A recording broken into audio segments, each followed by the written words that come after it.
Cattle are designed to live at 110 degrees and 95% humidity, they will succeed. If they were designed to live in 85 degrees and 40% humidity, they're not going to survive in Texas. And we've experimented with a lot of those kind of cattle, and because we had cheap corn and we had an escalating demand for beef, we could kind of get away with it. But fortunately, from my point of view, and I think from your point of view, that's about shame. People are going to look a lot harder at freight. They're going to look a lot harder at environmental adaptability and heat tolerance in our environment here. Okay, you will not find very many black cattle in feed yards that supply sand cane. There's a reason. It's hot. And then tolerance of stress. This is probably what we've learned in the last 10 years more than anything. And that is that stress has a huge impact on product quality. So tolerance of stress, i.e. disposition, is really important. Maybe more important than we ever thought it was. And so if we can select for these things, these are all things we can make a difference in successful or unsuccessful. Okay, another one is really important in the Sam Cane system. Okay, and all I can tell you about is what I've learned about our system. I can't tell you about anybody else's population. But Sam Cane does not buy cattle on a great yield. Okay, they don't buy cattle on carcass merit. They buy most of the cattle they buy on what they call hanging weight, or sell it on the rate. They buy some cattle by the head, just a cash negotiation. But most cattle are based on what that carcass is going to weigh, what it's going to yield is what the industry calls, which is basically the carcass weight. Okay, once all the hides off, once the animal, the guts are out, the bones off, you know, that's going to come off, and that animal is ready to go in the cooler. That's what we call the hot carcass weight. Divided by the live animal weight after it's shrunk. So really the way they do it is when that truckload of cattle gets to the plant, they weigh the whole truckload. Then they know which cattle are on the truckload. So, and they know what's truck weight.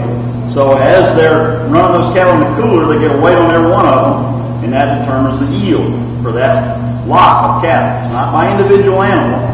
By that truckload of cattle. Everything works on truckloads. Okay? So yield is really important. And this is where we have some work to do. Because all the things we like about our cattle sometimes are what don't help us on yield. I think a lot of times we get confused when we talk about sheep and underline and ear and those kind of things.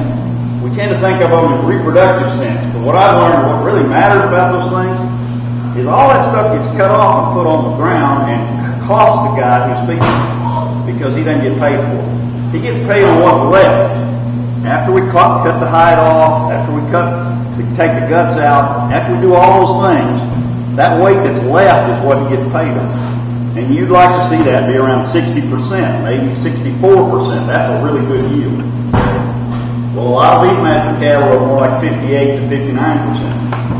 And that's where the difference is. That there are beef master cattle that do really well, don't get me wrong. But they're going to tend to be cleaner in their throat, cleaner in the underline. They don't have a lot of waste on them. Now there's a balance there, like Jim Sanders said. You got to have some of those things for you to produce them. So I'm not advocating we take it all off of them. And I don't want to get in that discussion. I'm just telling you, again, remember what I'm telling you. From my perspective, these guys that own these cattle, it costs them money when they get cattle in there that have excessive hide because they're not getting paid for it. They're getting paid by what's left after they cut it off. Okay? So that, if you ask a feeder in South Texas, what about feeding some beef master cattle? That's his number one concern, yield. Now, if you can show him that you can get past that, then he'll want to feed them. But he wants to know what they look like, which is still a part of today's selection system.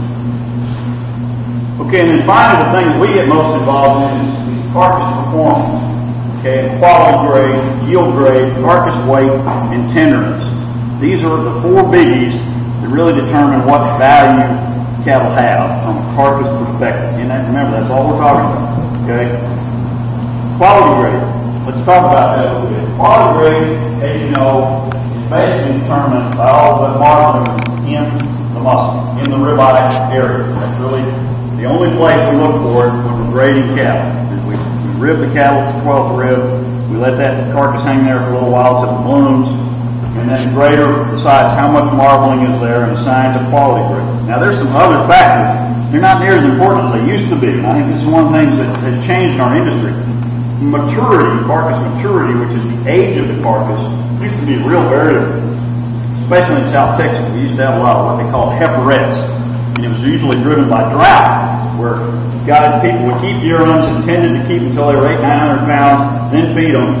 But it didn't rain, and it took them 2 years to get to be 800-900 pounds. So they're 35, 40 months old when they kill them. And those cattle are going to have dark bone, dark muscle, and they usually don't grade very well. Well, BSE eliminated all those cattle.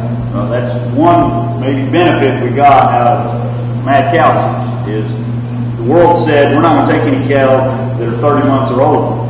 And so now every animal that goes through there gets checked for age by a dentition, and at 30 months it's pretty accurate. And if they're older than that, they get huge discounts. So we don't see those heiferettes anymore. We don't see those old cattle anymore. So really, marbling is the only thing that really determines quality grade. Okay? So, how do our cattle marble? Well, again, all I can show you is this population of cattle. They're not all beef cattle. Okay? Really, the only thing we can say for sure about this population of cattle is pretty much 95-96% Brahmin influence cattle. Okay? They all have some Brahmin influence in them. So it's not a scientific sample. But it's interesting that it pretty much says the same thing. Carcass data that we've had previously about beef masters has said.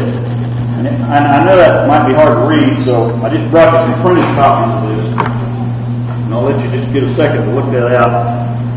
Basically, this is the calendar year 2007, okay, what the quality grade of all the cattle that ran through the Mill and Ryan program was versus the USDA national numbers for the whole country. Okay, so the average versus our population and how they broke down from a quality grade point of view. You can see no line cattle, very few primes. Have the whole year 94 head made prime. In the general population, 2.3% made prime. So we don't have any prime versus the average. Choice is 37.5%, whereas the average is 57.78%, and that's actually getting a little higher right at the moment. Select, we're at 54%. Okay, so our cattle the largest number of our cattle are going to grade select. Some of them will grade choice. I can tell you that that's typically low choice. There's not very many cattle in our population that make upper 2/3 choice, which is what a certified Angus beef would require. And then there are too many that grade standard. And this 7% is too high. It's the Achilles heel of these kind of cattle. So, what are the opportunities to change this? One way is ultrasound. We can identify cattle that have more IMF. I think Patrick did a good job of telling you there's a lot of risks there, and Dr. Sanders talked about it. There's cattle that are going to have IMF because of high IMFs, because of the way they were raised, the way they were fed. You just got to remember that it's an in-herd tool, but it's really not worth very much unless we have EPDs, because then we can get around the differences that occur between breeds, between herds, excuse me. But if we had carcass EPDs, we could identify cattle that had higher marbling scores. And as Dr. Sanders said, the problem is you got to be willing to use it. If you go out there and realize that the bull that you paid $20,000 for, and you got 100 calves out of, and you're promoting him all over the country, and he has an IMF score on his calves of 1%, you got to cut his head off. And that's a hard decision. But don't do it unless you're willing to use it. But that's the way we can change this. Carcass EPDs are again the only way I think you really get it done. DNA markers for marbling are not very accurate. As Patrick told you, when you get a marker, the way the process works, the company gets a marker, then they go out and sell it, and then they have to get it validated. And there's the national consortium that pays for that validation. It's done at Cornell University. And none of the marbling markers have been validated. Okay? There's just not enough of them, and they're not very accurate. There may be one day, but there's not today.